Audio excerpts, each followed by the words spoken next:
Salam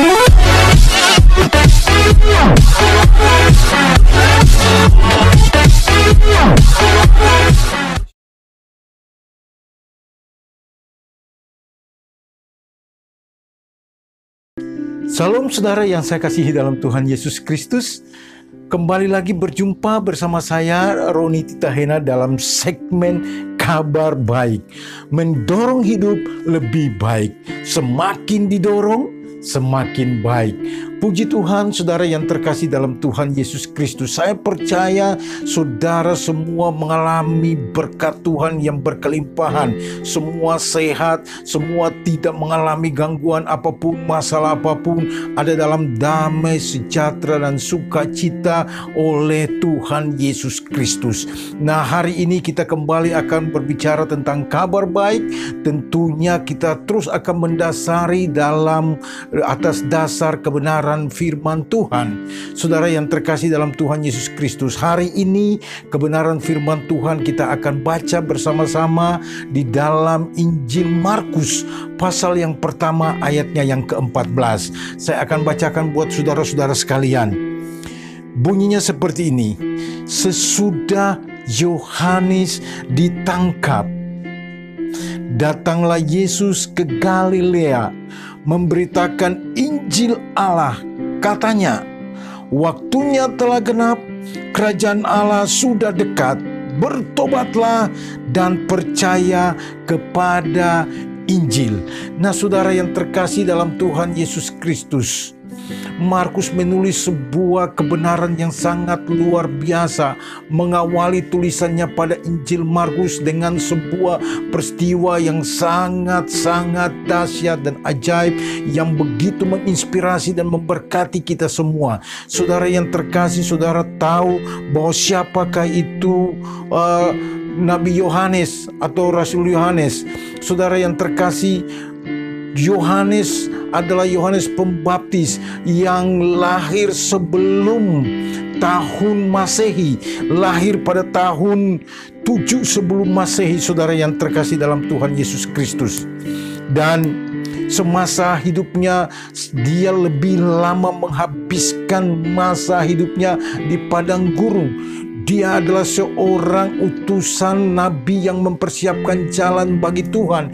Kita tahu proses kelahirannya. Zakaria, Imam Zakaria adalah ayahnya, dan ibunya Elisabeth. Ada tanda-tanda, ada hal-hal yang mendahului kelahirannya, sehingga dia dikhususkan untuk Tuhan.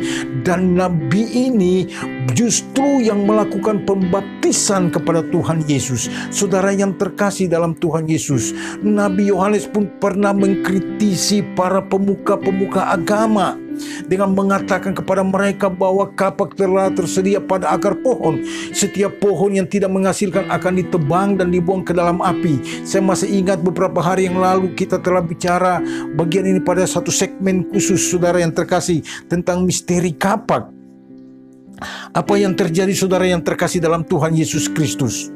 Yohanes adalah seorang nabi yang luar biasa pada zaman itu. Seorang nabi yang banyak sekali melakukan hal-hal yang spektakuler, yang begitu menentang kaum pemuka agama yang tidak berjalan sesuai dengan kehendak Tuhan. Nabi ini punya pengikut yang cukup banyak. Banyak orang mengidolakannya. Banyak orang yang datang minta pelayanan kepadanya. Banyak orang yang datang minta untuk didoakan. Banyak orang yang percaya akan setiap perkataan dan nubuatannya. Banyak orang yang menganggap bahwa dia adalah satu dari utusan Tuhan. Saudara yang terkasih, nabi ini mendapatkan tempat yang khusus di hati anak-anak Tuhan, orang-orang percaya pada zaman itu, sehingga mereka sangat mengaguminya, mereka sangat segan terhadapnya, mereka sangat mengasihinya dan mengidolakannya, saudara yang terkasih. Tetapi apa yang terjadi? Dia ternyata ditangkap juga. Di sini dikatakan ketika Yohanes ditangkap, datanglah Yesus. Apa artinya, saudara? Artinya bahwa mungkin selama ini ada sesuatu yang merupakan harapan saudara, harapan hidup saudara. Ada sesuatu yang saudara agungkan, saudara sangat tinggikan, sangat saudara andalkan dalam kehidupan saudara.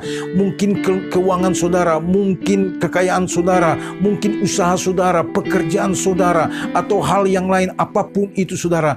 Ini hal yang sangat saudara andalkan dalam kehidupanmu. Tetapi pada suatu hari, jika ini akan hilang saudara, seperti Yohanes yang merupakan idola harapan dari banyak orang, pada suatu hari ditangkap dan mereka tidak bisa berbuat apa-apa. Jika ini hilang, jika Yohanes ditangkap, ternyata yang datang kemudian adalah sesosok orang yang sangat luar biasa, yang lebih daripada Yohanes. Justru yang datang itu adalah Yesus. Ketika Yohanes ditangkap, datanglah Yesus. Ketika saudara putus asa, kehilangan harapan, saudara tidak lagi berdaya melalui pandemi ini, di dalam situasi pandemi seperti ini, usahamu hancur, omsetmu menurun, apapun itu, keuanganmu tidak lagi stabil seperti dulu. Percaya bahwa ketika kita mengalami situasi yang seperti itu, justru yang akan datang adalah Yesus. Jika saudara mau percaya sungguh-sungguh kepada Tuhan, maka mujizat ini akan terjadi dalam kehidupan saudara. Apa yang terjadi? Apa yang dikatakan oleh Tuhan Yesus? Ketika Yesus datang, dia berkata seperti ini, waktunya telah genap. Artinya bahwa ini adalah waktunya, waktu di mana kita akan tinggalkan pola kita yang lama, andalan kita yang lama. Kita tinggalkan semua itu, tidak lagi akan hidup dalam kekecewaan. Waktunya telah genap, kerajaan Allah sudah dekat. Bertobatlah dan percaya kepada Injil. Saudara yang terkasih dalam Tuhan Yesus Kristus, justru Tuhan Yesus tidak banyak berbicara ketika dia datang.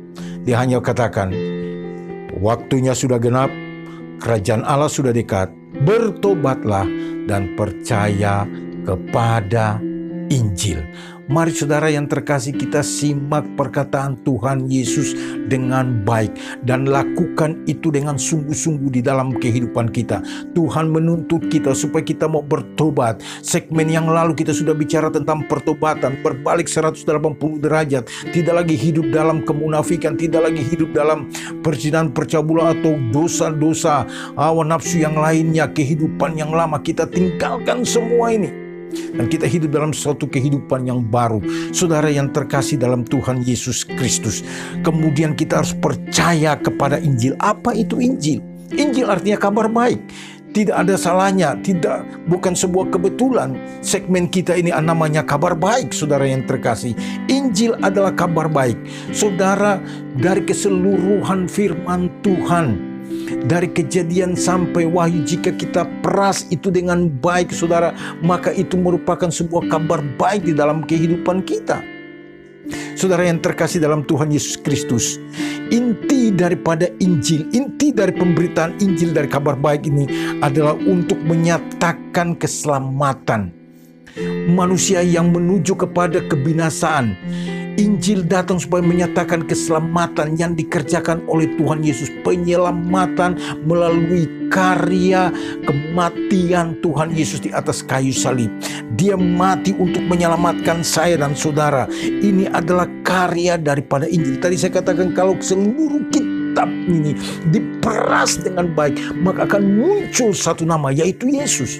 Ini adalah inti daripada Injil. Nah, kalau kita akan bicara apa yang disampaikan oleh Tuhan Yesus melalui pemberitaan Injil, supaya kuasa Tuhan dinyatakan untuk menyatakan kebenaran Allah, untuk menuntun manusia kepada pertobatan, untuk membawa suatu pengharapan baru dalam kehidupan manusia, menghasilkan iman yang kuat. Injil untuk membawa keselamatan hidup yang kekal bersama dengan Tuhan. Injil untuk membebaskan kuasa dosa, menyembuhkan penyakit dan mengalahkan maut.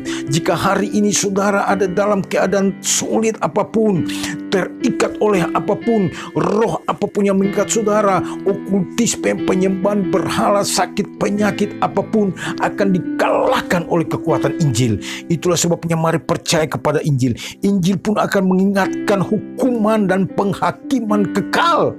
Ingat bahwa kita akan mengalami suatu masa penghakiman yang kekal, dan Injil pun mendatangkan kehidupan kehidupan dan kematian kekal. Itulah sebabnya saudara yang terkasih dalam Tuhan Yesus Kristus, melalui kabar baik ini saya mau mendorong kita semua untuk belajar, untuk menyimpan, menyimak Injil dengan baik, percaya kepada Injil, lakukan pemberitaan firman Tuhan, karena Yesus datang tidak untuk membawa berita yang lain, hanya membawa kabar baik, yaitu bertobat dan percaya kepada Injil. Puji Tuhan saudara yang terkasih dalam Tuhan Yesus Kristus. Kiranya saudara tetap diberkati oleh Tuhan. Kiranya saudara dilindungi oleh Tuhan. Mari saudara yang saya kasihi dalam Tuhan Yesus Kristus, tetap percaya kepada Injil.